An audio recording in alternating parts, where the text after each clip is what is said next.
and the correlation between behaviors and relationships. So the entire 5-part series, relationships, the correlation between the behaviors of individuals within those relationships. Today we will simply talk about how thinking drives relationships. People are very complex, and I'm sure most would agree. Each individual uniquely and amazingly is crafted.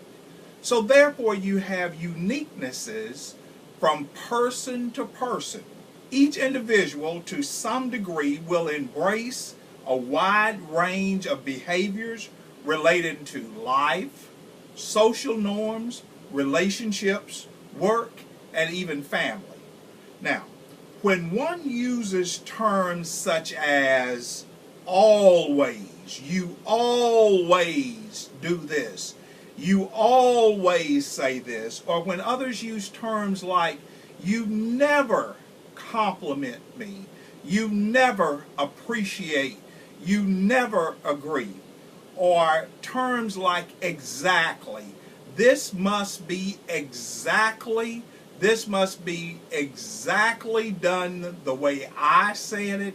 Unless it is done 100% this way, then it is not acceptable. Or if a person uses the term perfect, everything must be perfect in my world.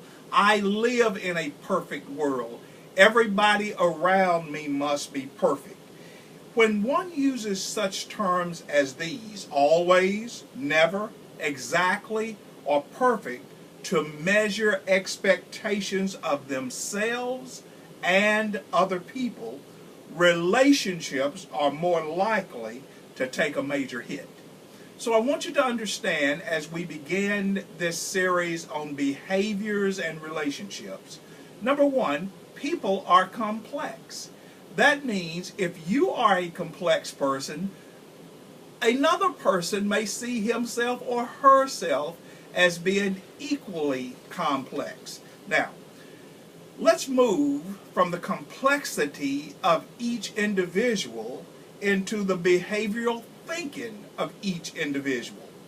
Behaviors within most people at some point in life will run a gambit from being critical, negative, obsessive, an all or nothing, or positive way of thinking.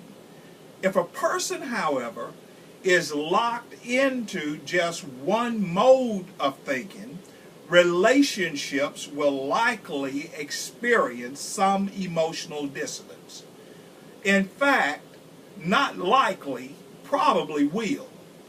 So understand how your behaviors or the next person's behaviors will definitely have some level of impact on the relationship. Critical thinking. Everything is an analysis. There is some level of attempt to really critique whatever is being said by another individual. Negative thinking.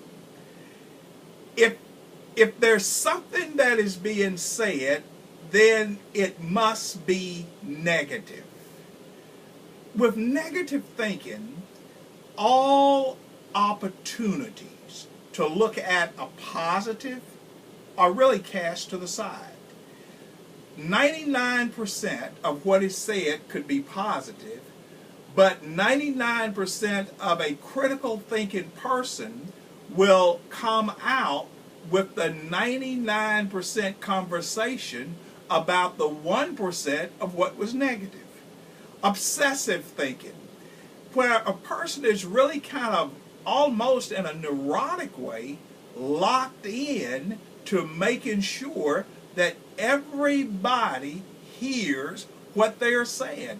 And everybody basically has already heard it, but that person is so obsessed with it, they cannot release themselves from the reputation. Did you hear what that person said? What do you think about why they said this? Do you understand the underlying motive of that? We need to do something. And that is almost an obsession with thinking.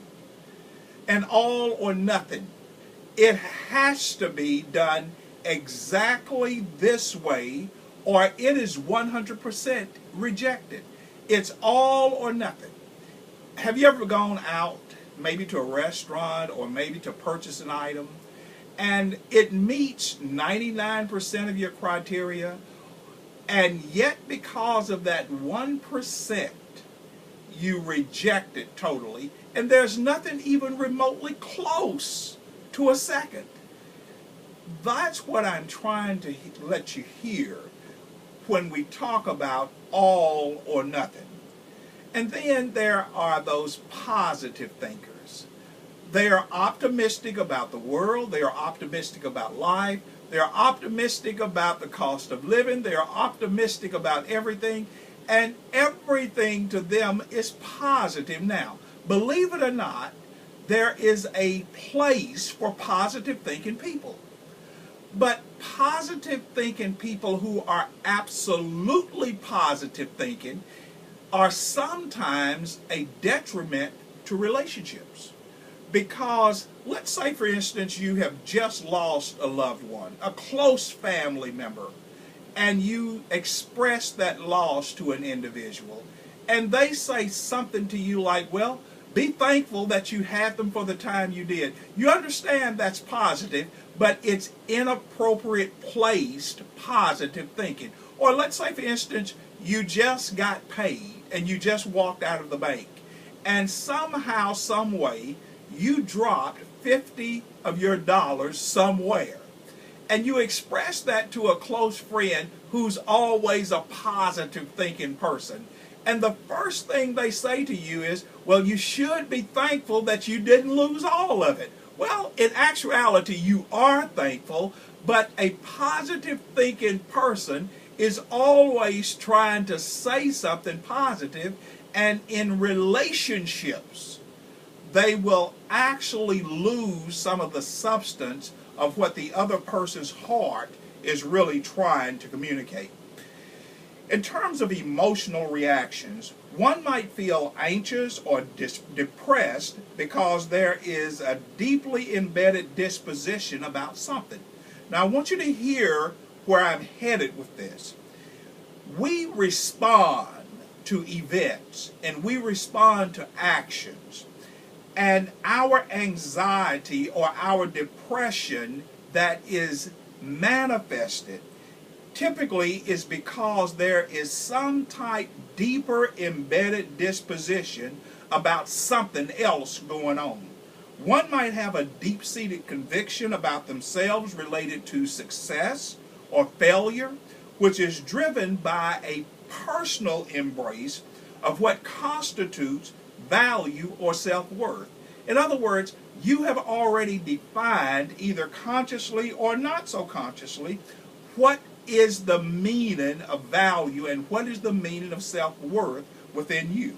Now, most of us are going to experience at some level an emotional response, but most of one's emotional reactions are more truthfully one's evaluation, whether consciously or unconsciously, of personal interpretations and beliefs.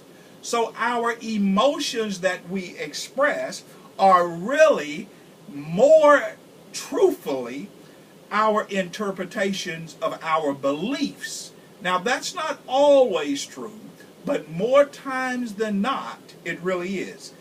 These emotional reactions are what makes one feel angry, sad, unsure, hurt, disrespected, unloved, or failure, and you can add to that list. What I'm trying to get you to see is that behaviors are going to impact our relationships.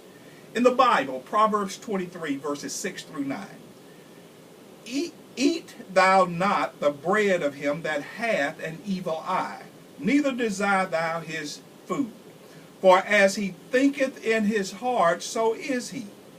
Eat, drink, saith he to thee, but his heart is not with thee. The morsel which thou hast eaten, shalt thou vomit it up, and lose thy sweet words? Speak not